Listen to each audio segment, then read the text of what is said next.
Good morning. Today is the third day of Kislev, the last day of Chanukah, Zot Chanukah. Chanukah ends with the eighth day, and in that sense it's always considered to be the most important day of everything. Everything culminates. You see all the lights were lit last night, and everything comes together in Zot Chanukah, the eighth day of Chanukah. It's also the 15th of December. And we're going to look at the sixth reading. All week long I've been saying that when we come to the sixth reading, we're going to see something very special. It is special, but it's not what I meant because I got it mixed up with next week's Parsha. In next week's Parsha, the sixth reading will contain the secret that Joseph used in order to preserve the grain and to do many other things. And we'll see that next week. But for this week, we saw a little bit of it, but it'll be more pronounced next week. So in today's reading, there is a very interesting statement that Joseph, first of all, he hints at this thing of his being able to preserve things, because if you remember, what happened is that they had come down to buy grain in Egypt, and they paid. And when they left, before they left, Joseph instructed his people to return the money into their sacks. So with the produce, with all the provisions they had bought, they also returned back with the money. They went back with the money to the land of Canaan. And when they came back, they already discovered this earlier. But they discovered it when they came to the land of Canaan, and then they saw this, and so that Joseph was already hinting at the fact that when you work like Joseph, and we'll see what he does, not only are you able to purchase, but you get your money back.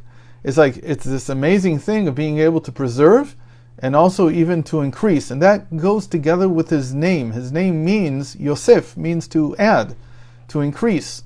So he's always increasing. Of course, his main thing for increasing, the thing he wants to increase the most, is people who are connected to godliness. That's Joseph's real task. Okay, so now when they come back to Egypt, now they're back with Benjamin, and they come back to Egypt and they want to return the money. They're very afraid of what happened.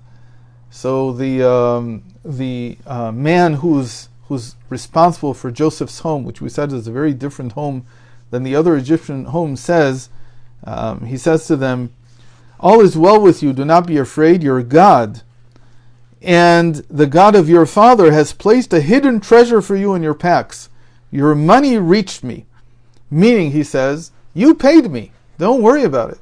I got due payment for what you bought last time you were here. But God wanted to give you a treasure.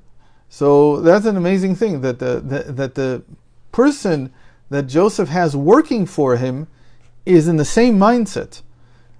He knows what happened, but he knows to say the right thing. He says, God gave you this treasure. This is something that has to do with Joseph's house. You find treasures in this house. But let's keep reading a little bit more. So now we're looking at chapter 43, verse 27. Joseph inquired as to their welfare and asked, "How is your aged father of whom you spoke? Is he still alive?" Joseph wants to know whether Jacob is still alive. He wants to know what's going on with his father. They replied, "Your servant, our father, is well. He is still alive." They bowed their heads and prostrated themselves. Their answer was, "Your servant, our father." What's wrong with that?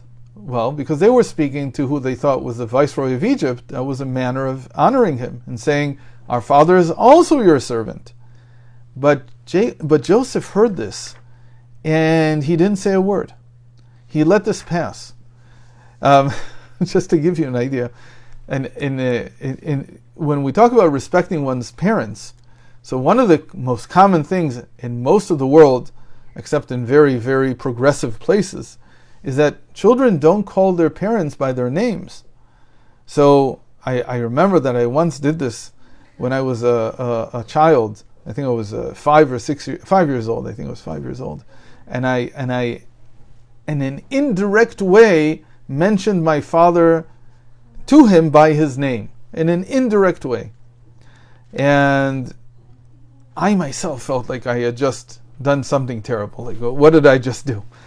I just heard this very interesting story from a friend of mine. His son needed to say his father's name to a teacher. The teacher didn't know what his father's name was.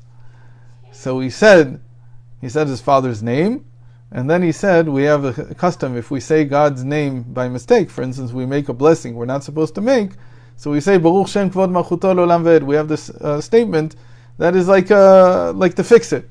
So he said his father's name, and then he said, Baruch Shem Kvod Malchuto L'Olam V'ed, as if his father's name is something holy. So again, that's a child thinking. But Joseph here, he lets this by, he lets this go. They say, our father, your servant, Avdecha Avinu.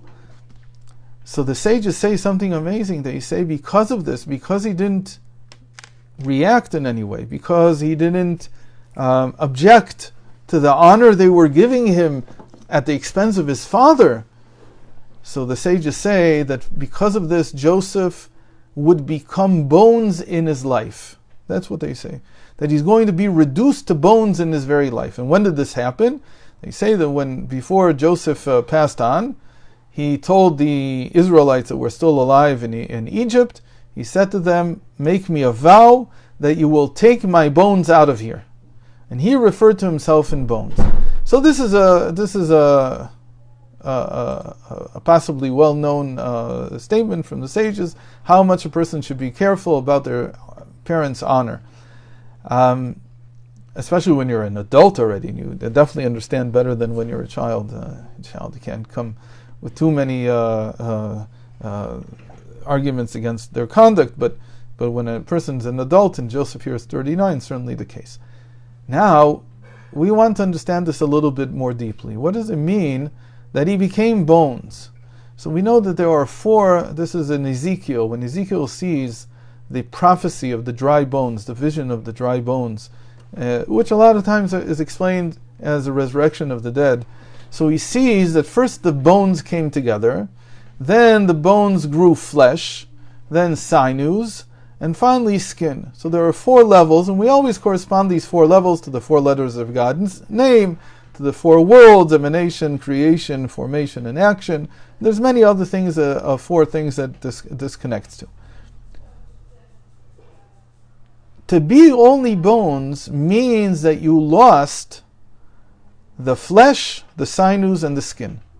And what does that symbolize exactly? So there's a very interesting statement that what is it in the connection between a child and a parent, and especially a child and the father, that is so critical to our lives? So it says like this, that the father gives the bones in the person. Right? There's such a thing that the parents, each one contributes something. The father contributes the parts that are white. The mother contributes the parts that are red. So the father gives the white in the person. What is the white? It says it's the bones. But beyond that, there's something else. There's all the other material. Where does that material, what is the health of that material, where does it come from? So it says that the rest of the material is the weight. There's the bones and the weight. Let me read it to you exactly from the blessing that Jacob gave Joseph. And we'll see this in 2 weeks also again. He said to him, and from there shepherds the stone of Israel. He says, from Joseph will come the stone of Israel. What's the stone of Israel? Even Yisrael. So the word stone is analyzed like this in Kabbalah, that it has both hardness and weight. It's both hard and heavy. The hard part is the bone. The weight is the rest of the body. The flesh, the sinews, and the skin. Why do we say that they're the weight? First of all, I don't know if you've ever heard this, but a lot of people say he has light bones. like that bones can be light. They don't necessarily have to be heavy. But the idea here is that the weight, these three other components, come from the way that we honor our parents. Why is that? Because honor in Hebrew is kabed. Kabed et avicha v'et imecha. Honor your father and mother. But the word kabed also means koved. It also means weight. So you get the weight of your life from the way that you honor your parents. You get the skeleton, you get the basic foundation from your parents, from your father. But to have, and again, the stone here is considered to be a white stone, so it's all talking about the father. So all this is very interesting. What should Joseph have done? If his father is being addressed as is being called by his other brothers as his servant, what should Joseph have done? If he would have objected in any way, he would have let the mask down. Everything would be over. Because of course he would. Why is he not your servant? We're all your servants. Egypt's the biggest empire, and you're the viceroy. We're all your servants. If he would have objected and said, "Don't say that he's my servant," they would ask, "Why? How is he different than anyone else who lives in the vicinity of Egypt?" And he would have had to let on to the whole charade that he was playing, and we discussed this, that the whole purpose here was to really reconcile his life with his brother's life, so that they wouldn't continue to hate him. And if that plan would have been over, so how could they have reconciled in any way? There's a very important lesson in what the sages say. Plans don't always work the way you want them to. If it comes to having to transgress a commandment, then the commandment is always greater than your plans. You always have to bow down to the commandment in the sense that you have to forsake your plan. And the whole point is, if you follow the commandments, you're going to find a different plan. You're going to find something else. But you have to be willing to, even a carefully orchestrated plan, to forego it, to give up on it, if it doesn't fit what the Torah demands from you. And that happened to be the exact situation here. Joseph continued with this, and actually continuing with this brought him to the brink, because as we'll see at the beginning of next week's Parsha, Judah is about to destroy Egypt. He's had enough. He can't stand what he's doing to them. And this was very dangerous. It's almost like God was telling him, this is the point at which you have to stop. This is the point where, believe me, they've reconciled already. Even though you think you have a plan, a very important plan for how to do it, in practice, this has already been achieved. The sign is that you can't transgress a commandment. Of course, when it's something that is someone is facing a case of life and death, of course we also forgo the commandments.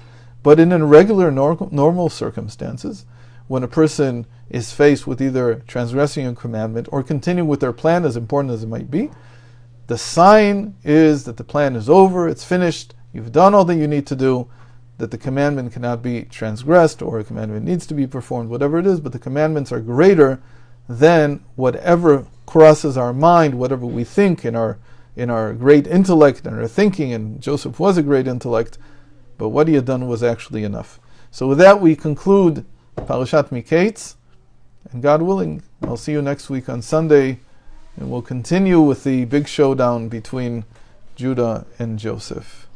Shabbat Shalom to everyone, and since you're still in America, and even here we still have a couple of hours of daylight, so V'zot Chanukah Sameach.